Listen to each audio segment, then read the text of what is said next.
ನಗರದ ಕೋಲಾರಮ್ಮನ ದೇಗುಲದಲ್ಲಿ ದೇವಿಯ ಅದ್ದೂರಿ ಜನ್ಮದಿನೋತ್ಸವ. ಜೈ ಜೈ ಕೋಲಾರಮ್ಮ ಎಂದ ಸಾವಿರಾರು ಭಕ್ತವೃಂದ.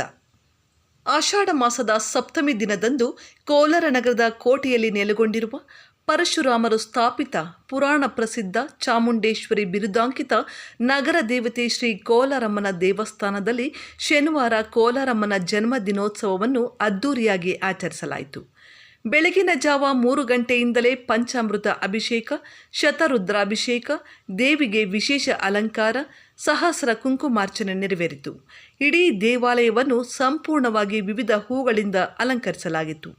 ಬೆಳಗಿನಿಂದಲೇ ಭಕ್ತಾದಿಗಳು ದೇವಾಲಯಕ್ಕೆ ಭೇಟಿ ನೀಡಿ ದೇವಿಯ ದರ್ಶನ ಪಡೆದು ಪುನೀತರಾದರು. ಇನ್ನು ಸೇವಾಕರ್ತರು ಮಹಿಳೆಯರಿಗೆ ಅರಿಶಿನ, ಕುಂಕುಮ, ಬಳೆ ವಿತರಿಸುವ ಜೊತೆಗೆ ಲಾಡು ಪ್ರಸಾದ ವಿನಿಯೋಗವೂ ಸಹ ನಡೆಯುತ್ತಿದೆ. ದೇವಾಲಯಕ್ಕೆ 20,000ಕ್ಕೂ ಹೆಚ್ಚು ಭಕ್ತಾದಿಗಳ ಬರುವ ನಿರೀಕ್ಷೆಯಲ್ಲಿ ದೇವಾಲಯದ ಸುತ್ತಲೂ ಬಿಗಿ ಪೊಲೀಸ್ ಬಂದೋಬಸ್ತ್ ಎದ್ದು ಕಾಣುತ್ತಿದೆ.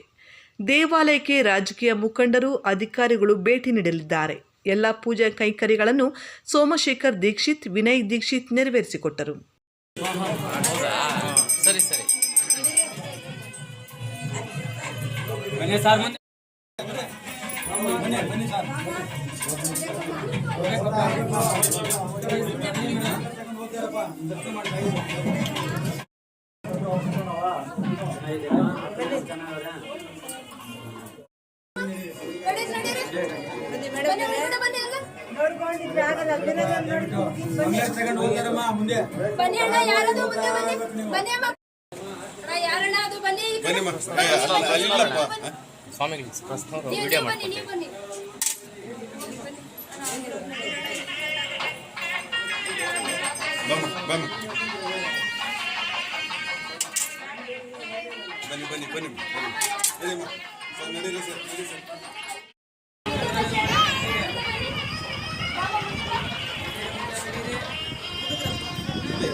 ಅಶೋಕಣ್ಣ